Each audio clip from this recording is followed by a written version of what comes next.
For decades, it was the ultimate kaiju fantasy, the playground of fan fiction and what-if debates. Godzilla vs. Gamera. Toho's king of the monsters against Katakawa's guardian of the universe. We were told it would never happen, that the corporate rivalry was too great. But then, the impossible happened. We got an official, sanctioned crossover. But today we're not just talking about that. We're going deeper. Because long before the official handshake, and even now, fans have been creating entire universes where this rivalry takes on epic, awe-inspiring, and sometimes horrifying new forms. These artists don't just redraw characters. They build worlds. They twist these icons into monsters and heroes we've never seen on screen. So forget what you think you know, because you're about to see Godzilla and Gamera in ways you've never imagined. Let's start with the big one. What if they were on the same side? We've finally seen them share a battlefield in games like Godzilla Battle Line. It's the fan artists who truly explore the story behind an alliance. These pieces aren't just two giant monsters posing for a photo op. They're packed with narrative. Artists imagine a world on the edge of doom, where a threat so massive appears that these two alpha titans are forced into a shaky alliance. You get these incredible artworks of them combining their signature moves, Godzilla's atomic breath weaving together with Gamera's plasma fireballs and a spectacular blast of raw power. These artists are masters of asking, what would it take? What kind of cosmic horror would force the god of destruction and the guardian of the universe to fight together? These pieces perfectly capture their identities, showing Gamera's focused, defensive posture right next to Godzilla's chaotic, raw energy. It's the ultimate team-up brought to life. Of course, for every team-up, there are a dozen epic showdowns.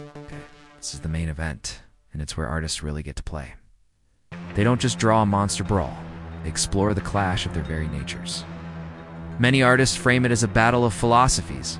Godzilla, the embodiment of nature's unstoppable wrath, versus Gamera, the purpose-built protector of humanity. The results are stunning. You see cities turn to rubble, with one monster as the incoming storm, and the other as the shield desperately trying to hold it back. The styles are all over the place in the best way possible.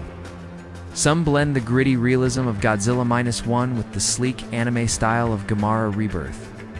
Others create full-blown comic book sequences that feel like storyboards for a movie we all wish existed. They get into the physics of it, pitting Godzilla's brute force and healing factor against Gamera's aerial tactics and strategic mind. If you're loving these insane redesigns, do me a favor and hit that like button. It really helps the channel out.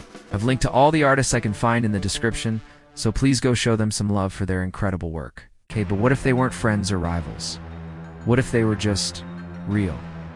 This is where we leave the classic monster movie vibe behind and dive into gritty, hyper-realistic redesigns. These artists strip away all the camp and ask, what would these creatures actually look like? And the answer is usually terrifying. Anatomy is everything here. Artists painstakingly render every scale, every piece of scar tissue, and every straining muscle. They reimagine Godzilla not as a giant lizard, but as a walking nuclear catastrophe, with skin melted to the bone and eyes glowing with a terrifying intelligence. Gamera is often transformed from a hero into an ancient biomechanical weapon, his shell scarred from 1,000 battles and his jets burning with frightening power.